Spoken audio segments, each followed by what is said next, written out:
Question number second का सी। ये video थोड़ी लंबी होने वाली है क्योंकि इसका आंसर भी बहुत लंबा है। तो क्वेश्चन है trace the conic 9x² plus 24xy plus 16y² minus 2x plus 14y plus 1 is equal to 0 is a first equation. इसी को हमने फर्स्ट इक्वेशन मान लिया और हमें करना है ट्रेस कॉनिक, यानी कि इसमें कहा गया है कि ये कॉनिक की इक्वेशन है, is a equation of conic. अब बताना यहाँ पर ये कौन से कॉनिक की इक्वेशन है, क्योंकि कॉनिक तो सिर्फ एक नहीं होता ना, कॉनिक में हाइपरबोला भी होता है, एलिप्स भी होता है, पैराबोला भी होता है, ठीक है, लाइन भी कॉनिक का ही पार्ट है। लेकिन हम कॉनिक की बात करें तो पैराबोला, हाइपरबोला, एलिप्स, इन सभी की बात करते हैं। तो यहाँ पर कौन सा कॉनिक है ये बताना है हमें। ट्रेस द कॉनिक, कॉनिक को ट्रेस करो विद दिस इक्वेशन। बस इक्वेशन गिवन दे दी है, हमें बताना है कॉनिक कौन सा है। फिर कॉनिक के बाद हमें ये भी निकालना है इसके अंदर कि कोई फोकस अगर होगा उसके अंदर। पहले तो कॉनिक बताओ कॉनिक क्या है, फिर उसके बाद उसमें जो फोकस होगा यानी कि उसकी जो क्या कहते हैं पार्ट्स हैं उनके बारे में बताना है हमें। फोकस होगा, फोकस के बाद उसका कोऑर्डिनेट क्या होगा इस इक्वेशन के हिसाब से, उसकी डायरेक्ट्रिक्स की इक्वेशन क्या होगी, या फिर एक्सिस की इक्वेशंस, डायरेक्ट्रिक्स की इक्वेशन क्या होगी, कोई एक पॉइंट है वहाँ पर उसके पॉइंट्स कोऑर्डिनेट्स क्या होंगे, सारी चीज़ें निकालनी है। उस कॉनिक के बारे में पूरी डिटेल निकाल देनी है कि ये चीज़ें होंगी। इसलिए ये थोड़ा लंबा क्वेश्चन होगा और लंबी वीडियो बनेगी। तो हमारा सबसे पहला स्टेप तो ये होगा on comparing with the general second degree equation of a conic which is ax² plus 2hxy plus by² plus 2gx plus 2fy plus c is equal to 0। ये है general second degree equation of a pair of line. इसको हम दोबारा से लिख देते हैं ax² plus 2hxy plus y plus 2gx plus by², कुछ भी आगे पीछे लिख सकते हो, by² plus 2fy plus c is equal to 0। इन सभी की जगह पर हम कंपेयर करेंगे, बोलेंगे x² का जो कोफिशिएंट है a है, यहाँ पर x² के साथ जो भी वैल्यू होगी वो, जैसे यहाँ पर दिखाई दे रही है 9 है, तो यहाँ पर x² की वैल्यू है a, यहाँ पर है 9, तो इट मीन्स a बराबर 9। इसी तरीके से 2hxy है, तो यहाँ पर xy का जो कोफिशिएंट है वो है 24 और यहाँ पर xy का कोफिशिएंट वो है 2h, then 2h is equal to 24, it means h बराबर 12, h की वैल्यू आ जाएगी 12। इसी तरीके से हम 16 को कंपेयर करेंगे जो कि y² का कोफिशिएंट है, एंड इस इक्वेशन में जो y² का कोफिशिएंट है उसे बोलते हैं b, इट मीन्स b बराबर 16।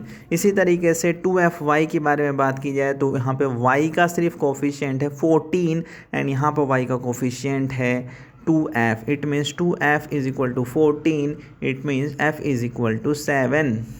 एंड इसी तरीके से c की बात की जाए तो यहाँ पर c की वैल्यू निकलती है 1, एट लास्ट c बराबर होता है 1।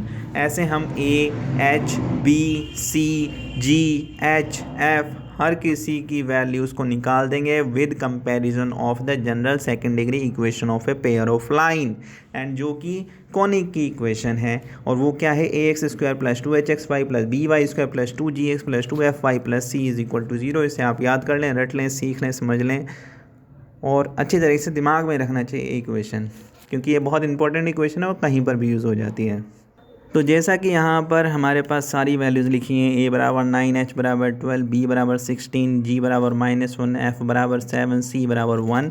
On comparing with the general equation ax² plus 2hxy plus by² plus 2gx plus 2fy plus c is equal to 0 से कंपेयर करने के बाद ये आई है, इन सभी इस इक्वेशन से हमारे पास सारी वैल्यूज़ आई हैं। फिर हम एक लैम्डा निकालते हैं, जो है क्या होता है वो इस तरीके की चीज़ होती है कि मैट्रिक्स के अंदर डिटर्मिनेंट के अंदर जो भी हमने ये वैल्यूज़ निकाली उसमें जैसे a है तो वहाँ पर a की जगह पर 9 रख देंगे, ये जो h है h की जगह पे हम यहाँ पर h की जगह पे 12 रखेंगे तो ये 12 रख दिया, यहाँ पर g की जगह पे यहाँ पर -1 है तो यहाँ -1 रखेंगे। ऐसे करके सभी चीज़ों को भर देंगे, बच्चों की तरह है, मतलब ऐसे ही ABC जहाँ पर जो वैल्यूज़ है वो वहाँ पे रख दो और भर दो, और फिर सॉल्व करना तो आप जानते हैं डिटर्मिनेंट को सॉल्व कैसे करते हैं।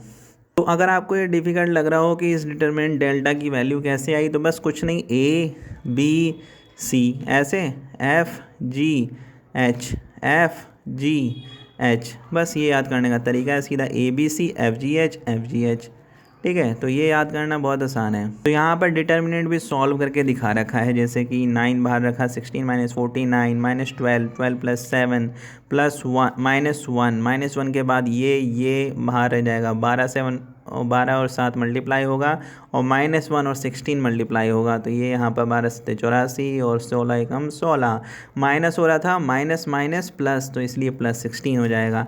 जो ये पूरी वैल्यूज जितनी भी सॉल्व करके आ रही है नॉट इक्वल टू 0 है, तो it means delta not equal to 0, delta जो है वो 0 के बराबर नहीं आया। तो पहली चीज़ हमें पता चली इससे कि डेल्टा नॉट इक्वल टू 0, ये 0 के बराबर नहीं है। इसी तरीके से हम सॉल्व करेंगे H square minus A B is equal to what.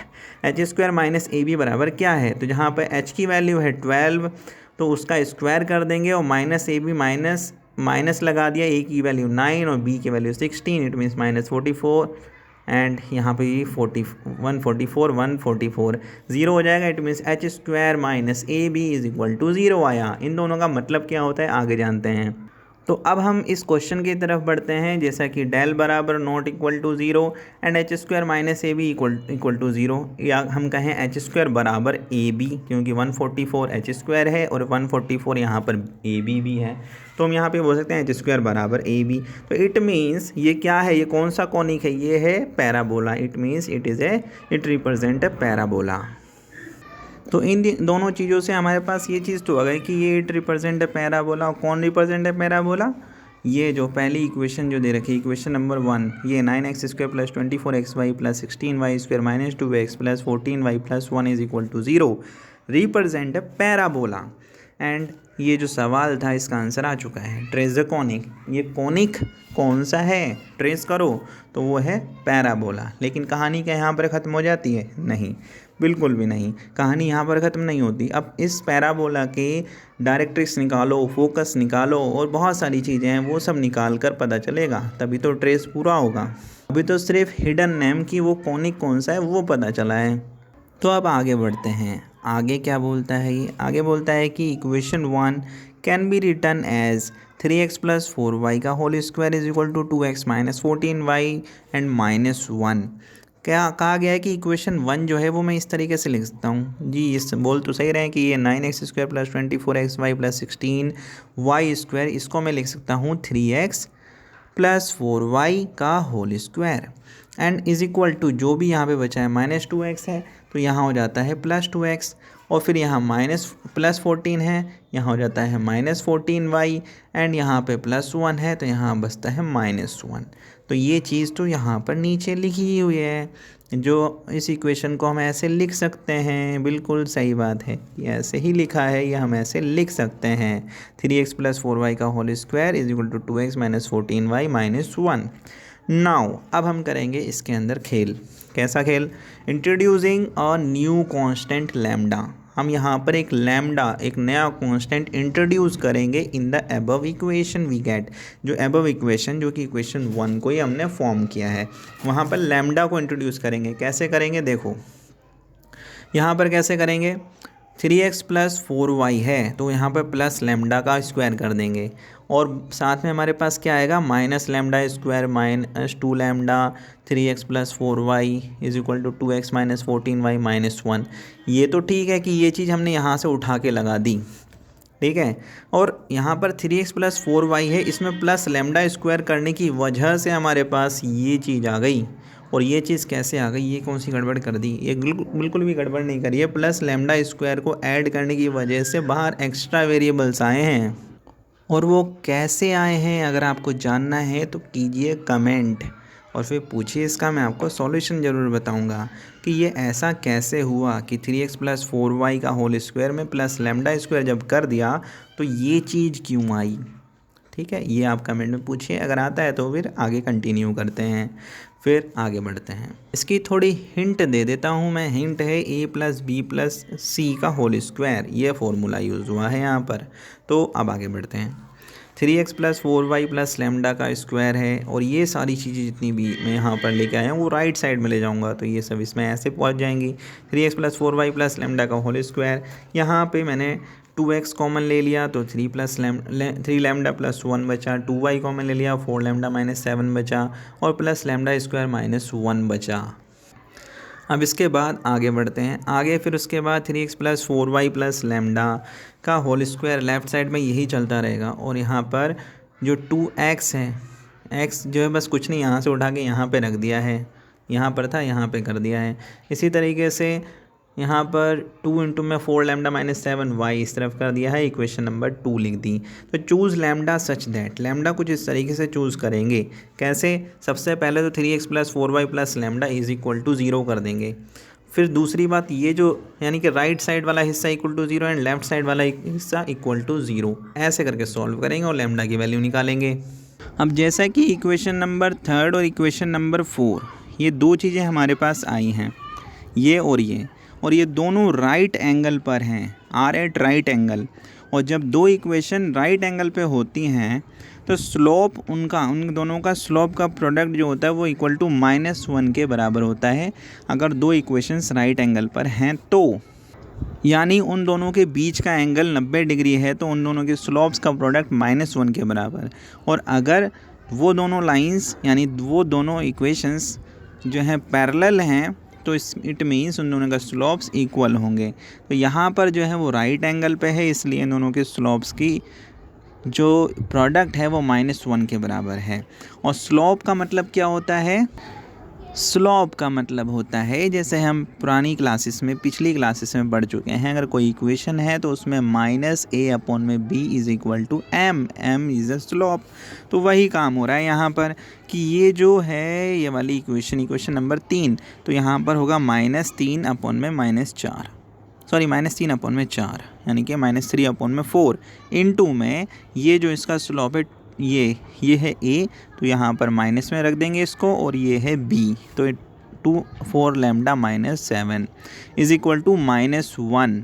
ठीक है, क्योंकि इन दोनों के स्लोप का प्रोडक्ट -1 के बराबर है। जहाँ पर 2 से 2 कैंसिल हो जाएगा और बचेगा क्या? बचेगा जो नीचे लिखा हुआ है। साथ में जो यहाँ पर माइनस का साइन है, ये माइनस और ये माइनस दोनों जब मल्टीप्लाई होंगे तो प्लस हो जाएंगे। इट मीन्स ये जो 3 है इससे मल्टीप्लाई होगा 1 प्लस 3 लैम्डा से, और जो 4 है इससे मल्टीप्लाई होगा 4 लैम्डा माइनस 7 से। और ये 4 लैम्डा माइनस 7 जो है राइट साइड में जाकर -4 लैम्डा माइनस 7 हो जाएगा। और ये राइट साइड वाला जब हम इस तरफ लेके आएंगे दोबारा से तो वो साइन बदल के लेकर आएंगे, तो ये +4 लैम्डा -7 हो जाएगा। 4 इंटू में 4 लैम्डा -7 प्लस का is equal to 0। It means अब आगे सॉल्व करेंगे। 3 1 जा 3 3 3 जा 9 लैम्डा, तो ये 3 1 जा 3 जो है ये हो जाएगा 3 और यहाँ पे 9 लैम्डा इज इक्वल टू 4 4 जा 16 एंड 16 लैम्डा हो गया यहाँ पर। और ये 4 7 जा क्या होता है बताइए आप? 4 7 जा -28। इट मीन्स जो हमारे पास बनेगा टोटल मिला के 5 लैम्डा -25 और फाइनली लैम्डा की वैल्यू आ जाती है 1। Then putting the value of lambda in equation second, जो भी इक्वेशन हमारे पास आई लैम्डा की जो वैल्यू आई उस लैम्डा की वैल्यू को इक्वेशन नंबर 2 में पुट कर देंगे। इक्वेशन नंबर 2 में ही क्यों पुट करेंगे? क्योंकि वहीं पर हमने इंट्रोड्यूस किया था लैम्डा, वहीं पर तो इंट्रोड्यूस किया था लैम्डा। देखो 3x प्लस 4y था सिर्फ, और लैम्डा हमने ऐड किया था, तो वहीं पर इंट्रोड्यूस किया था lambda 3x plus 4y plus lambda square. तो लैम्डा की जो वैल्यू आई है उसको यहीं पर तो पुट करेंगे क्योंकि यहीं पर इंट्रोड्यूस किया था। और लैम्डा की वैल्यू निकलने के बाद हमारे पास थर्ड वेरिएबल जो हमने इंट्रोड्यूस किया था उसकी वैल्यू मिलकर एक और चीज़ आएगी, एक नई इक्वेशन बन जाएगी। और वो इक्वेशन क्या होगी? वो इक्वेशन होगी 3x प्लस 4y प्लस 1 का होल स्क्वायर, 2 इंटू में 1 प्लस 3 इंटू में x प्लस 2 इंटू में 4 माइनस 7 इंटू में y प्लस 1 माइनस 1, ये दोनों cancel. And then 3x plus 4y plus 1 का whole square and solving it, right side solve करने के बाद यहाँ पे बचेगा 8x minus 6y and then we can take a common 2, it means 2 and then यहाँ पे बचेगा 4x माइनस 3y उसके बाद हम इसे परफेक्ट स्क्वायर बनाएंगे। परफेक्ट स्क्वायर कैसे बनाएंगे, ये जो 3 है ये 4 है, 3 स्क्वायर प्लस 4 स्क्वायर लिख दिया और वही चीज़ यहाँ पर डिवाइड में लिख दी, 3 स्क्वायर प्लस 4 स्क्वायर। अब जैसा ये स्क्वायर है इसके अंडर में लिखने के लिए हमें यहाँ पर रूट चढ़ाना पड़ेगा, तो under root of 3 square plus 4 square लिख दिया यहाँ पर। तो कुछ नहीं, इसको मॉडिफाई कर रहे हैं, इक्वेशन वही रहने वाली है, सब कुछ वही, ऐसे ही इसको मॉडिफाई किया जा रहा है। इसको सॉल्व करके हम ऐसा डायरेक्ट काट कर दोबारा से ये चीज़ बना सकते हैं, लेकिन मॉडिफाई इसलिए करें क्योंकि हम एक तरीके की एक फॉर्म बना रहे हैं जिससे हमें कॉनिक सेक्शन जो पैराबोला है, पैराबोला की इक्वेशन मिल सके। Y square is equal to 4x की फॉर्म में इसे हम लिखने की कोशिश कर रहे हैं। किसे, इस इक्वेशन को, इस equation y square is equal to 4x की फॉर्म में लिख रहे हैं। वो कैसे लिख रहे हैं देखो यहाँ पर, वैसे ही आपको लिखना है। 2 इंटू में under root of 4 square plus 3 square, यानी कि जो यहाँ पर था 4 स्क्वायर प्लस 3 स्क्वायर, ये जो 4 है यहाँ पर और ये जो 3 है y की कोफिशिएंट, तो 4 स्क्वायर प्लस 3 स्क्वायर और यही अंडर रूट में 4 स्क्वायर प्लस 3 स्क्वायर लिख दिया, 4x माइनस 3y। इसको चाहूँ तो मैं ऐसे डायरेक्ट काट सकता हूँ, वैसे ही वापस रिवर्स तरीके से रिवर्स पहुँच सकता हूँ मैं। फिर उसके बाद ये होता है 3 स्क्वायर प्लस 4 स्क्वायर 25 और नीचे बनता है यहाँ पर 5 ओनली। इस तरीके से यहाँ पर 4 स्क्वायर प्लस 3 स्क्वायर ओनली बचता है 5 एंड ये 2, ठीक। और यहाँ पर बनता है 4x माइनस 3y अपॉन में 5। फिर उसका नेक्स्ट पॉइंट बोलता है कि ये जो आपको दिखाई दे रहा है क्या, ये 5 और ये 25, 5 से कैंसिल हो गया, 25 और ये 5 जो है नीचे पहुंच गया 2 के, तो 2 के नीचे पहुंचने के बाद 2 अपॉन में 5 बन गया, इंटू में 4x माइनस 3y अपॉन में 5 एंड ये जो यहाँ पर कुछ भी नहीं बचा, यहाँ पे 3x plus 4y plus 1 upon में 5 का whole square is equal to 2 upon में 5 इंटू में 4x माइनस 3y अपॉन में 5 बन गया, जो कि इस तरीके की फॉर्म नज़र आ रही है। अगर मैं यहाँ पर सिर्फ y square is equal to 4x मानूँ तो यहाँ पर मेरे को पैराबोला की इक्वेशन दिखाई दे रही है यहाँ पर।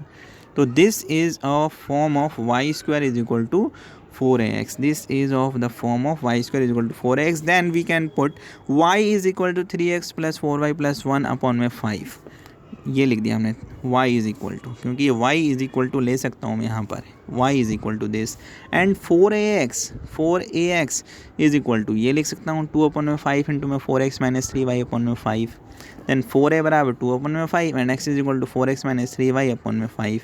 ये थोड़ा लंबा क्वेश्चन है, बोरिंग भी हो सकता है, लेकिन आपको इंटरेस्टिंग तरीके से लेना है, प्रैक्टिस ज़्यादा से ज़्यादा करनी है। ऐसी क्वेश्चन लो सॉल्व करने की कोशिश करो, ट्रेस करने की कोशिश करो उस कॉनिक को। ऐसे सवाल बहुत सारे मिल जाएंगे, अगर ना हो तो आप कमेंट बॉक्स में पूछ सकते हैं, मैं आपको सवाल भी दे दूंगा। तो यहाँ पर क्या मिला, हमें मिला y की वैल्यू, 4a की वैल्यू और x की value, then hence equation of axis of the parabola is, यानी कि कोई एक पैराबोला है, उस पैराबोला की एक्सिस की इक्वेशन क्या होगी। एक्सिस की equation simple y is equal to 0 कर दो, एक्सिस की इक्वेशन मिलेगी। तो y जो है उसे इक्वल टू 0 कर दो, तो 3x plus 4y plus 1 is equal to 0 भी हो जाएगा, और 5 जो है 0 से जाके मल्टीप्लाई होगा तो इसका कोई मतलब नहीं रह जाता, 0 बन जाएगा। It means 3x plus 4y plus 1 is equal to 0, जो कि इक्वेशन नंबर 6 है। ठीक है, ये बन गए 3x plus 4y plus 1 is equal to 0, क्योंकि इक्वेशन नंबर 6 हो गई। And tangent at the vertex is, and tangent क्या है, वर्टेक्स के जो टेंजेंट होगा वो क्या होगा, वो x इज इक्वल टू 0 कर दो। तो x की जो value 4x minus 3y is equal to 0 कर दो, 4x माइनस 3y जो क्या हो गई, टेंजेंट एट द वर्टेक्स। तो ये जो है हमने कॉनिक तो ट्रेस किया, वो पैराबोला था। अब कॉनिक के साथ साथ हम कर क्या रहे हैं, एक्सिस की इक्वेशन निकाली, टेंजेंट एट द वर्टेक्स पर निकाला, फिर उसके बाद हम फोकस भी निकालेंगे, फिर डायरेक्ट्रिक्स भी निकालेंगे। तो अब धीरे धीरे करके सारी चीज़ें निकाल रहे हैं हम। तो अब मान लो लेट सपोज 6 और 7 को अगर मैं सॉल्व कर दूं तो कोऑर्डिनेट ऑफ द वर्टेक्स आ जाएगा, क्योंकि equation of the tangent at the vertex मिला मुझे, एक्सिस मतलब एक्सिस की इक्वेशन मिली और टेंजेंट एट द वर्टेक्स मिला। दोनों को सॉल्व अगर मैं करूँ, इन दोनों को, इसको टेंजेंट एट द वर्टेक्स और एक्सिस ऑफ द पैराबोला, तो मुझे मिलेगा coordinate of the vertex. Vertex के कोऑर्डिनेट मिल जाएंगे अगर मैं x और y की वैल्यू निकाल लूँ इक्वेशन 6 और इक्वेशन 7 से। तो इन दोनों को मैंने सॉल्व किया। फाइनली दोनों के इक्वेशन को सॉल्व करना तो आप जानते ही होंगे। सॉल्व करने के बाद y की वैल्यू आई -4 अपॉन में 25 एंड x की वैल्यू आई -3 अपॉन में 25। ये हो गए हमारे coordinate of the vertex. Hence parabola meets the axis, parabola जो है वो मीट करता है एक्सिस पे, where y is equal to 0, x is equal to 2 plus minus iota under root 32 upon में 18। तो ऊपर से तो हमें वर्टेक्स मिले, वर्टेक्स का कोऑर्डिनेट मिल गया।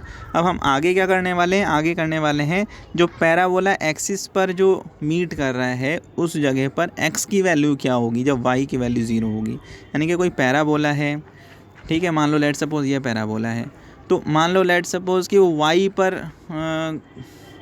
पर टच करता हुआ जा रहा है, वाई पर टच करता हुआ जा रहा है, यानी कि वाई की इक्वल टू 0 और वाई हमारे पास कुछ था, ठीक है। तो y इक्वल टू 0 होगा तो जो इक्वेशन नंबर 1 है 9x², जो हमारे पास शुरुआत में ही थी इक्वेशन नंबर 1, ये ऊपर ले जाते हैं हम। तो यहाँ पर जितने भी y होंगे वो 0 हो जाएंगे, क्योंकि ये अगर पैराबोला y से टच करता जा रहा है y एक्सिस से, तो y इक्वल टू 0 हो जाएगा उस जगह पर, उस पॉइंट के लिए हम सॉल्व कर रहे हैं, ठीक है। तो y सब 0 हो जाएंगे, y बराबर 0 हो जाएगा, ये भी 0 हो जाएगा। तो बचेगा क्या, 9x² minus 2x minus 1 is equal to 0, सिर्फ यही इक्वेशन बचेगी, ठीक है। अब हम क्वेश्चन पे दोबारा पहुंचते हैं, जो हम जहाँ पर थे वो क्या था, ये था, ये था, ये था, आगे आगे हम बढ़ते हैं। फिर उसके बाद 6, 7 सॉल्व किया था। And parabola meets the axis where y is equal to 0, then हमारे पास x का कोऑर्डिनेट जो होगा इमेजिनरी आ रहा है। जब हमने इसको सॉल्व किया, ये इक्वेशन आ गई थी y इक्वल टू 0 रखने के बाद, तो अब इसे हमने, ये क्वाड्रेटिक इन x है, x की वैल्यू निकाली तो ये इमेजिनरी वैल्यू आई, और इमेजिनरी का मतलब क्या होता है, वो रियलिटी में कोई चीज़ एग्जिस्ट करती नहीं है। इट मीन्स जो पैराबोला है y एक्सिस पे मीट ही नहीं करता, तभी तो x की वैल्यू इमेजिनरी आई, तभी तो x की वैल्यू इमेजिनरी आई, क्योंकि वहाँ पर हकीकत में कोई चीज़ है ही नहीं ऐसी। अगर रियल बात होती तो इसकी x की वैल्यू रियल आती, तब हम बोलते कि y एक्सिस जो एक्सिस पर जो है पैराबोला मीट करता है, it means y is equal to 0। अगर पैराबोला y एक्सिस पे मीट करता है तो x इज इक्वल टू 0। तो जो हमारे पास पहली इक्वेशन नंबर 1 था, जो अभी हमने इसको ऐसे करके निकाला, तो वहाँ पर x इज इक्वल टू 0 सारे पुट कर दो तो 16 y के फॉर्म में क्वाड्रेटिक इक्वेशन आ जाएगी। तो y की वैल्यू अगर इमेजिनरी आती है तो इसका मतलब पैराबोला x एक्सिस को, y एक्सिस को भी कट नहीं करता, y एक्सिस पे भी मीट नहीं करता वो। लेकिन अगर रियल आती है तो इसका मतलब पैराबोला जो है वो y एक्सिस को कट करता है और y एक्सिस से मिलता है जाके, y एक्सिस से मीट करता है जाकर। तो इससे पूरा क्या पता चला, x इज इक्वल टू 0 एक जगह कर दिया तो y एक्सिस पर मीट करता है नहीं करता ये पता चल जाता है। अगर रियल वैल्यू आती है तो यहाँ पे तो रियल आई है तो इसका मतलब मीट करता है। एक जगह पे y की इक्वल टू 0 कर दिया तो हमने पता चल गया कि ये x एक्सिस पे मीट करता ही नहीं, क्योंकि इसमें इमेजिनरी वैल्यू आई है। अगर ये रियल आती तो हम बोलते हैं ये x एक्सिस पे भी मीट करता है। तो ये पैराबोला को ट्रेस कर रहे हैं हम, इस कोनिक को ट्रेस कर रहे हैं कि वो उसकी पोजीशन कहाँ होगी क्वाड्रेटिक इक्वेशन में, सॉरी जो कोऑर्डिनेट सिस्टम है हमारा, वो वहाँ पर उस जगह पर जो कोनिक हमने निकाला है वो पैराबोला, वो कहाँ पर मीट करता है कहाँ पर नहीं करता है, क्या एक्सिस पे मीट करता है, क्या वाई एक्सिस पे मीट करता है, ये सारी चीज़ें निकाल रहे हैं हम आगे। अब नेक्स्ट बात करते हैं, thus the parabola meets the y axis. तो अब फाइनली कंक्लूजन निकले कि पैराबोला वाई एक्सिस को तो मीट करता है एट द पॉइंट दिस पर 0,-7 प्लस माइनस √33 अपॉन में 16, जैसा y की वैल्यू निकली थी रियल वाली। In does not meet on the x axis, लेकिन x एक्सिस पे मीट नहीं करता, क्यों, क्योंकि उसकी इमेजिनरी वैल्यू आई थी। वो इमेजिनरी कोई हकीकत वाली बात तो होती ही नहीं है, ठीक है। तो ये चीज़ फाइनल हो गया। अब नेक्स्ट बात कर लेते हैं। नेक्स्ट क्या, focus is intersection of the latus rectum and axis.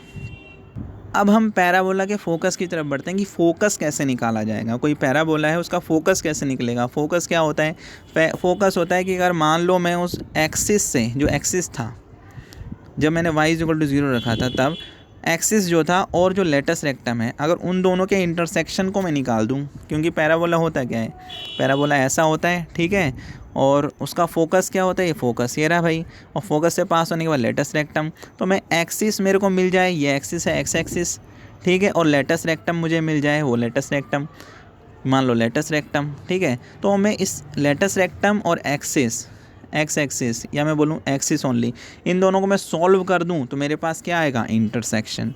और इंटरसेक्शन ही तो है, इंटरसेक्शन ही तो है क्या, इंटरसेक्शन ही है तो है फोकस। और फोकस मिल गया मेरे को, फोकस हो जाएगा फिर ये। तो लेटस रेक्टम क्या होने वाला है यहाँ पर, लेटस रेक्टम होगा x इज इक्वल टू ए, ठीक है, x इज इक्वल टू ए। तो x क्या था, x था 4x माइनस 3y अपॉन में 5, जैसे ऊपर देख सकते हैं आप कि x बराबर क्या था, x बराबर क्या था, x बराबर यहाँ पर x बराबर था 4x माइनस 3y अपॉन में 5, और a बराबर क्या था, यहाँ पर a बराबर तो कुछ नहीं था, 4a बराबर था 2/5, तो a बराबर यहाँ पे क्या हो गया 2/10, तो a बराबर 2/10। तो x बराबर a करना है, तो यानी कि 4x - 3y/5 is equal to 2/10। तो 5 से और ये तो कट ही जाना है सीधा, 5 दूनी 10 और फिर ये भी कट ही जाना है, तो 4x - 3y is equal to 1। तो यहाँ पर यही किया गया है, 4x - 3y/5 is equal to 1/10। तो 5 दूनी 10 और यहाँ पर 4, ये जो 2 है इधर जाके मल्टीप्लाई हो जाएगा, तो ये 8x - 6y is equal to 1। ये हो गई लेटस रेक्टम। लेटस रेक्टम और एक्सिस जो है वो एक्सिस भी निकाल लेते हैं हम। एक्सिस क्या था, एक्सिस था हमारा जब हमने y is equal to 0 put कर दिया, एक्सिस था हमारा जब हमने y is equal to 0 put कर दिया था, तो एक्सिस तो हम एक्सिस और लेटस रेक्टम यानी कि इक्वेशन 8 और एक्सिस दोनों को सॉल्व कर रहे हैं। तो ये तो हो गए हमारा लेटस रेक्टम, ठीक है, ये जो 8वीं इक्वेशन है लेटस रेक्टम, और ये हो गया हमारा एक्सिस। इन दोनों को सॉल्व करेंगे तो निकलेगा फोकस। तो x की वैल्यू -1/25 और y की वैल्यू -11/50, तो x और y दोनों की वैल्यू मेरे पास आ गई। तो फोकस क्या होता है, फोकस को ये कोऑर्डिनेट ही तो होता है x, y, तो ये x, y तो निकला है मेरे पास, x, y तो निकला है जो कि -1/25 और -11/50, यही तो है, यही तो फोकस है। फाइनली मैंने उसकी सारी चीज़ें निकाल दी पैराबोला की। कौन कौन सी चीज़ें निकाल दी, मैंने फोकस निकाला, फोकस कहाँ पर है, फिर उसके बाद मैंने वहाँ पर देखा कि वो एक्स एक्सिस को कट करता है या नहीं करता है, वो वाई एक्सिस को कट करता है या नहीं करता है। तो मेरे को पता चला कि वो वाई एक्सिस को जो है भाई, वाई एक्सिस को तो वो कट करता है, पैराबोला जो है वाई एक्सिस से तो मीट करता है लेकिन एक्स एक्सिस से मीट नहीं करता, यानी कि जो कोनिक है जो मैंने निकाला था। और फिर उसके बाद मैंने एक और चीज़ निकाली थी एक्स और वाई की वैल्यूज़, कि वो टेंजेंट एट द वर्टेक्स, कि टेंजेंट की इक्वेशन क्या होगी वर्टेक्स पर। फिर उसके बाद मैंने पैराबोला का एक्सिस निकाला था। फिर उसके बाद धीरे धीरे करके हमने बहुत सारी चीज़ें इसमें इवोल्यूशन की, सॉल्व करने की कोशिश करी। लैम्डा की वैल्यू निकाली थी, सबसे पहले लैम्डा इंट्रोड्यूस किया था, फिर लैम्डा की वैल्यू निकाली थी with the help of this formula. ये आपको कमेंट करना, याद रखना, या तो आपको आना चाहिए फिर, ठीक है। फिर एक कंडीशन के थ्रू मैंने ये भी देखा था सबसे पहले कि वो कॉनिक है क्या, ये जो लैम्डा है इसके थ्रू, और h² = a भी आ रहा है नहीं आ रहा है इसके थ्रू। सबसे पहले कॉनिक को मैंने आइडेंटिफाई किया कि वो पैराबोला है या नहीं है। तो ये सारी चीज़ें हमने इस क्वेश्चन में करी थी। आपको अगर आपको ये वीडियो अच्छी लगी हो तो आप इसे लाइक करें और इस चैनल को सब्सक्राइब करें। इसी तरीके की और वीडियोस आप अपने पास पाने के लिए बेल आइकन को ज़रूर दबा दें। And good luck for your future. Thanks for watching, thank you very much.